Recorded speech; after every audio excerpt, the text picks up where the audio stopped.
Hi, my name's Ruan and this is my channel, The Yorkshire Sew Girl. I hope you're all really well. I'm okay. I've come today for a bit of a chatty video. And the reason I'm doing that today is because I think people may relate to the subject matter. So you'll have seen from the thumbnail on my video that I'm having a bit of trouble with my sojo, which doesn't tend to happen to me, if I'm honest. It's not very often that I'm kind of like, sewing, yeah, whatever. It's a very alien feeling to me.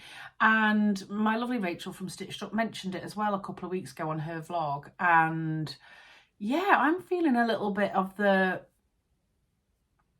sojo missing type of stuff, you know, good English that. I just feel a bit indifferent, which isn't like me because I'm normally very positive, plan in advance, I have loads of things to look forward to. And I mean, I've had to think about why I may be feeling like this. I don't know if it's the change in season. Obviously, here in the UK, we had a lot of rain, not gonna lie. Then we've had like random bits of nice sunshine and the nights are drawing in dark. Is it the change of season? I kind of don't know what to make. I don't know. I don't know if it's that or not, or if it's the time in my life. You women will probably know what I'm talking about. Yeah, I have little dips in the month sometimes where I just feel a bit fed up. Which I know is natural and normal, probably a hormonal thing,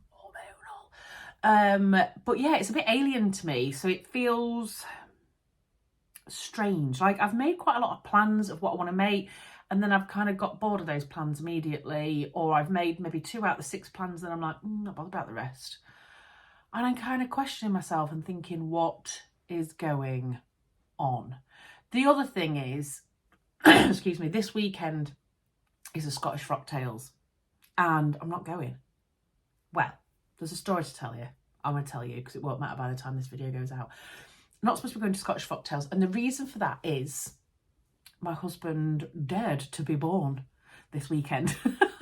So I went last year and had the most wonderful time. I was really looking forward to this year, and then it landed on my husband's birthday weekend. So my husband's birthday is on the Sunday. So I was kind of like, flat no, I'm not going. My husband kept saying, go, I'm not bothered, get yourself off, it's not a problem. And I was like, no, I'm not going. Anyway, everybody's going, I'm not going. And it's been, I think, bothering me.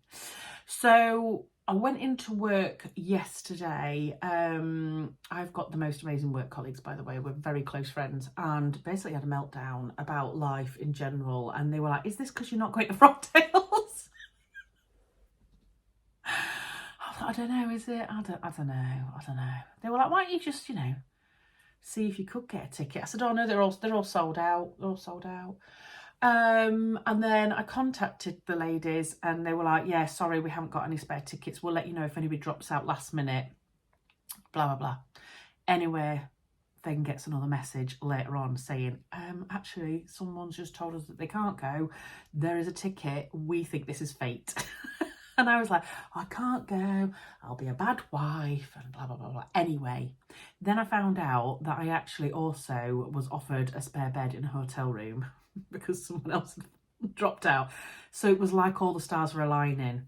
So I had a chat with my husband and he was like, I've been telling you to go. Just go. I'm not bothered. You're a bit bleh at the minute. Get yourself off. Go have a good time.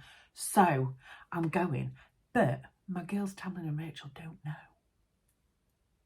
In fact, the only person who knows at the moment is Emma from So Do Emma, because she's going to be my spy. So I'm going to go as a surprise. I've been dying to tell them, and they're messaging me all the time, like, can't believe you're not coming and we're going to miss you. And I'm like, oh, I'm going to miss you. Tell me how it goes. I hope it's brilliant. And inside I'm like, I'm going. Anyway, so that's what's happening. So that's made me feel a lot better, but it's still not made me want to sew. And also, normally I would want to make a new frock for Frock Tales or something like that. Not got the time. I'm going to wear something I've already got. Do you know what? I think we feel the pressure a lot, don't we, to make something brand new for an event. And we don't have to. We can wear stuff we've already got. And that's what I'm going to do, because I ain't got time anyway. I've got to do all my weekend jobs smashed into half a day today. So that's what I'm going to do. So yeah, it is my husband's birthday on Sunday, and I am going to set off mega early Sunday morning to get back. My 2 boys play rugby on a Sunday anyway, so my husband was kind of like, I ain't going to be home until about 1 o'clock anyway, so just get back for then if you want. Like, do what you want or come back later. He's so amazing like that. But anyway, that has cheered me up a little bit, but the girls don't know. But by the time this video goes out, they will know, so all will be well. Can you tell I'm excited? Anyway, so yeah, I've been thinking about all the reasons as to why this may be happening to me, and I think I don't know. Maybe it's an element of everything. I don't know.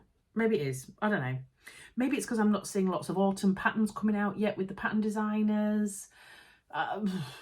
Anyway, what I decided to do though was do a bit of research, which sounds ridiculous, but if anybody knows me on a personal level, they will know that I research everything within an inch of its life. I'm not good with choice. I have to make sure that everything that I'm doing is, I've got all the facts and figures behind it before I make a decision. It's just the way I'm made up. So I've done a bit of research, and there's loads of different steps that people advise you can do to get your sojo back. And I thought, well, I've done that research. I'll share it with you guys. So that's what I'm going to do. So I'm going to run through. I've got a little list. I got a little list of things because sewing's important to me, and I think I'm scaring myself a little bit. Shall we get on with it anyway? Some of these might hopefully help you guys if you feel at any point that you kind of losing your sojo a bit as well, because sewing normally brings me so much joy. And I want to make sure that I get back to that as quickly as possible.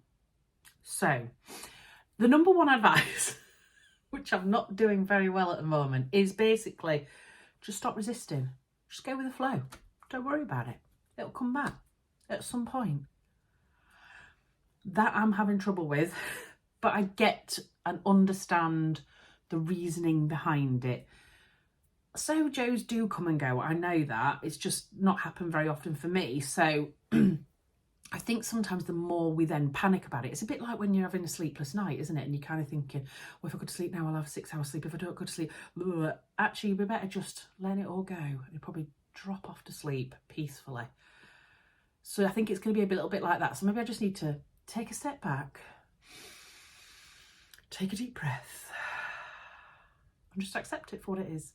And pray to the gods that it comes back to me like it did, with a vengeance, hopefully. Another one is make a quick and simple project that gives instant gratification. Now, I think this would be a really popular one with a lot of people.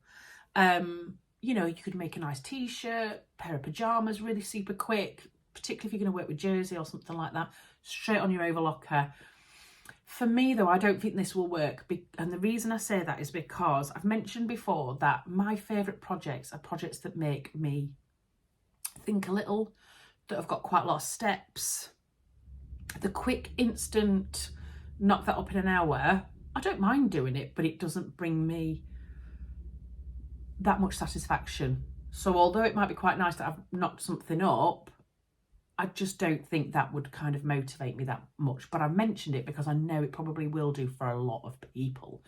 So yeah, making up a really nice, quick, simple project is always a good one. What would work for me, I think, is make a pattern you've made before and love. And I think that's important. Now, obviously I've been thinking about why I've lost my sojo a little bit recently, and it's not because I've had a load of fails recently, because everything I've made recently, touch wood, let's get that wood touch, I've loved. So it's not because I've kind of made a few things and been like, oh, I'm not bothered, I wish I'd not bothered with that, because like I say, everything that I've made recently has been really good. But I think maybe making a pattern that I absolutely love that would be transitional between the seasons might work for me. So I am thinking about making, you're all going to be shouting this at me, a Lyra by Tilly and the Buttons, because I just love that pattern. So I'm thinking I've got plenty of viscose in my stash.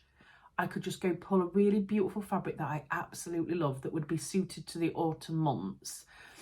Not that you have to wear certain colours at certain times of the year, but you know what I'm saying. And just make a beautiful Lyra and forget everything else.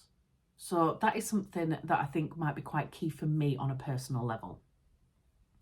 Another thing was organise some social sewing. Now, 100% agree with this. I know it's very difficult for people, and I take it for granted a little bit because I'm in an area where there is social sewing, and I know a lot of people can't. But you can also get involved in virtual sewing as well. So I know there's something called the virtual sewing room. There's the Think Pink Door Zooms that happen on a weekly basis. Or if you don't want to be involved in any of them, maybe you could start your own. And then, you know, you can, if you're in America and we're in the UK, set your timings right, and you can still kind of sew and chat away. So I often have Zoom calls with Tamlin and Rachel, and we'll be sewing and nattering as we go along because we all live in different areas.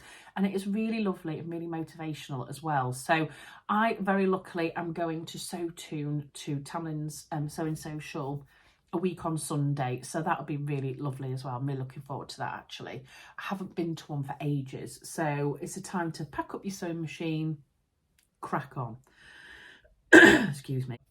Another one is start a course. So this could be a course that you want to improve on a certain skill, or you want to learn something completely differently. Now, you guys, if you've been watching my videos for a while, will know that I work with Craftsy as well, and they're very kindly sponsoring this video today, which is really good. If you don't know what Craftsy is, it's basically an online community and resource where millions of crafters, makers, DIY enthusiasts find creative inspiration. They can advance their skills and learn new ones as well along the way. So they offer more than 2,000 exciting classes in over 20 popular categories. So you've got things like crochet, knitting, sewing, painting, photography, cake decorating, you name it, they've got it in the crafting world. And the classes are broken down into easy to follow lessons, and they're led by friendly, award-winning instructors who share their creative wisdom as they provide step-by-step demonstration, which is awesome. And you can also even connect with fellow makers and DIY lovers to ask questions. You can share ideas, stay inspired.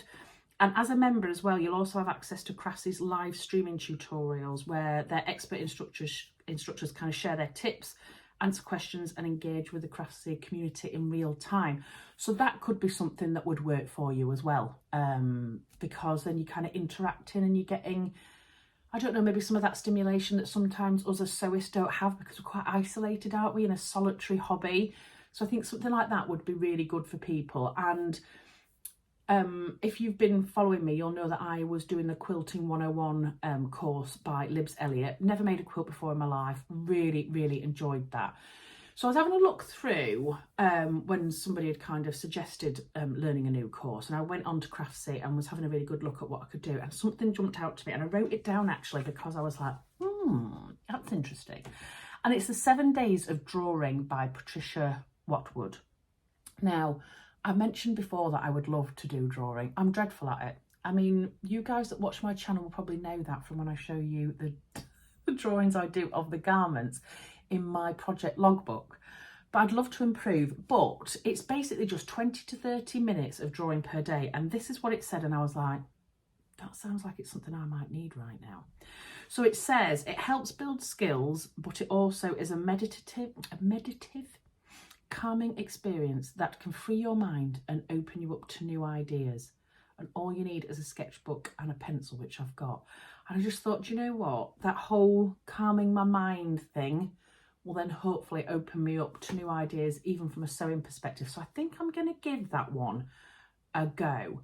Now, I've been using Craftsy for quite a while, so I would highly recommend it. And very luckily, the first 1,000 people to click the link in the video description down below will get a full year of premium membership to Craftsy for only $1.49, which I think is pretty good for the amount of classes that they've got on there.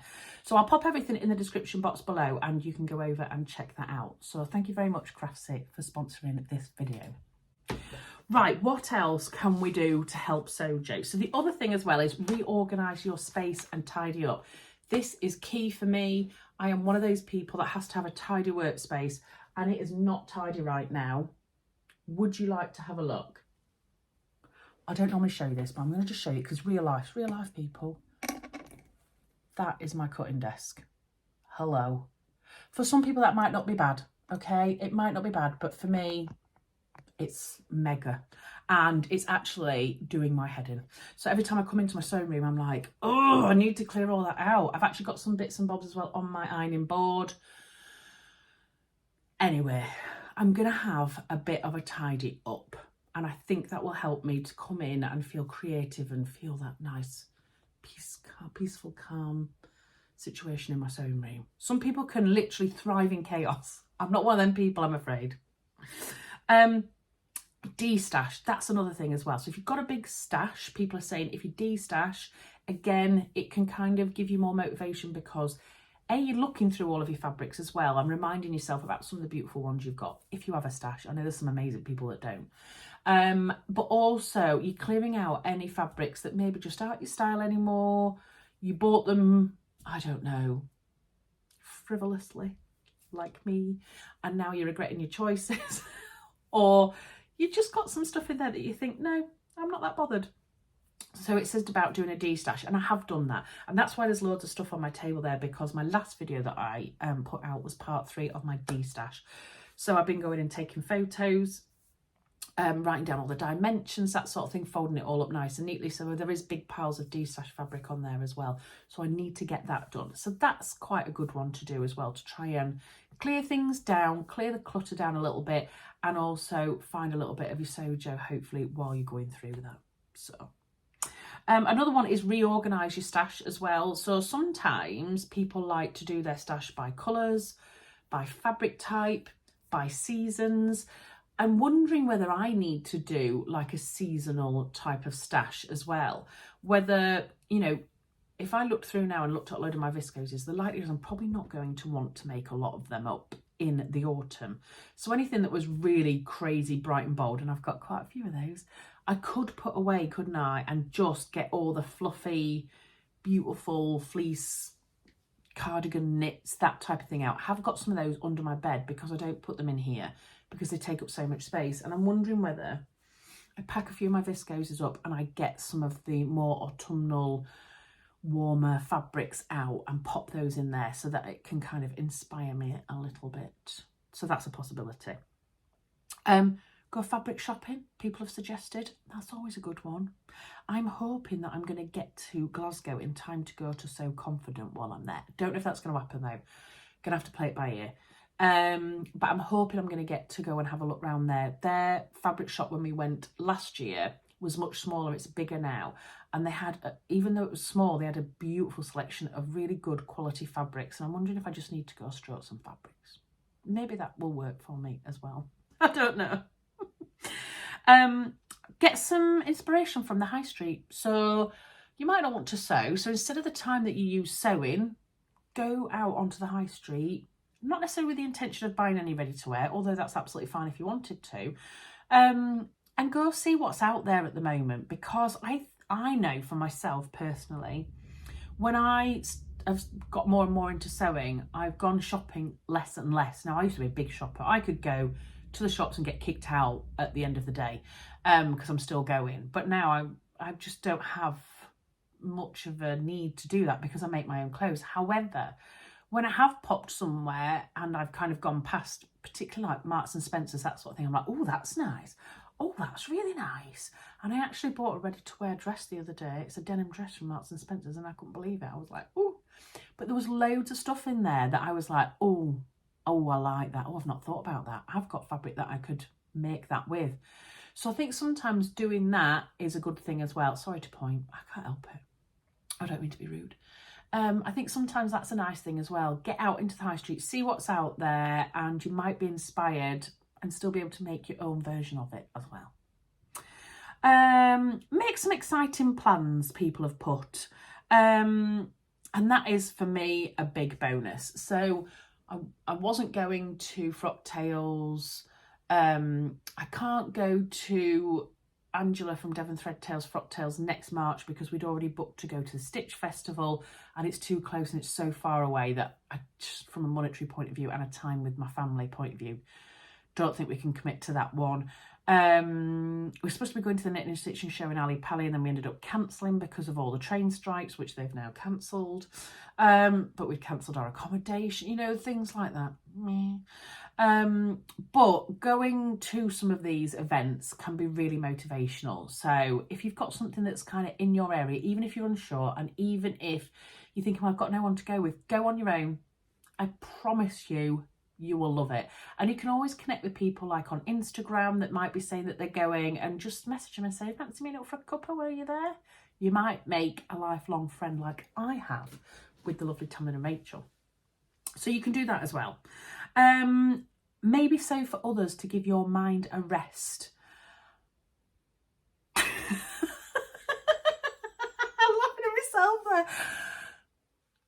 Don't think that's going to be for me, but I can understand why it probably would be for others. I think sometimes we can become overwhelmed and overstimulated by inspiration on Pinterest, maybe in the high street, on Instagram, and then you have so many plans and then you end up procrastinating, losing your sojo altogether, and not making anything. And I totally relate to that because sometimes I can be like that. And I think sometimes it's really difficult if you don't have a particular style. If you have a particular style, you will see a lot of things inspirationally, but you will dismiss them because they're not your style. And then the likelihood is it's naturally narrowing down your inspiration. Whereas for me, I ain't got no style. I ain't got a particular style. So I'm like, yeah, bring it all in, mush it into my mind. And then I'm like, I don't know what to make because there's too much stuff. So I do understand taking a little break and maybe sewing for others as well. That can bring a lot of pleasure to people. It does to me, if I'm honest, more so in the giving of that product than the making of it, if you know what I mean. So I have got a few projects that are for other people, and I've cut them out actually because I've had no sojo to actually physically sew. I've cut a couple of projects out and they're in project bags ready for Crimbo. I know, I'm sorry I said the C word again, but I think that can help as well, getting prepped, can't it, in advance. If you're feeling the mood to even just cut a paper pattern out, like just do it, get on with it. So I thought that was a really good idea. Watch inspirational YouTubers. I do agree with this as well. For example, I watched the lovely Cara from So Mad the other day, and she was talking about the new Maison Fauve pattern collection, and I absolutely fell in love with the blouse. Bought it straight away from Beyond the Pink Door. It's here already. Even that hasn't got me like totally ready to rock and roll, but she really inspired me to want to make that pattern. So sometimes watching YouTubers, I think, is quite a good thing because you learn about a lot of patterns that you maybe might not have known about. I know when I did my denim jacket pattern video, loads of people said, wow, you've really opened my eyes to some pattern makers I didn't know about. So I always think that's really, really good. And the last but not least is have a social media break. I would love to say I could do this, but I just don't think I can. But that might work for you. So coming off social media altogether, maybe unsubscribing from all your newsletters, just having a complete break for a little while, because I think it makes the heart grow fonder, doesn't it? That distance from it. Maybe then you really start missing it, and then you can fully embrace it after a couple of weeks. For me, I would get complete FOMO about missing things. So I don't think that's for me. But I thought that was a really good one, actually, when I read it. Just something that I can't implement myself. So they're all the things. That's all the research that I've done. They're all recommendations from people as to what to do if you've lost your sojo. I'm very sure that there are some things in there that you'll dismiss just like I have. But there'll be other things potentially that will resonate with you, and hopefully enough to give us a kick up the butt, you know, to just crack on, because our hobby is a beautiful hobby, and I don't want to sit here pondering about it too much. So I'm going to go away, I'm going to have a lovely time over the weekend, I'm going to see some of my lovely friends, I'm going to hopefully strut some fabric, and then I'm going to come back rejuvenated and ready to rock and roll, hopefully. So if you got to the end of this video, thank you so much for watching. If you've enjoyed it, please do give me a thumbs up and subscribe if you haven't already. A big thank you to Craftsy for sponsoring this video, and I'll see you all very soon in my next video. Take care. Bye.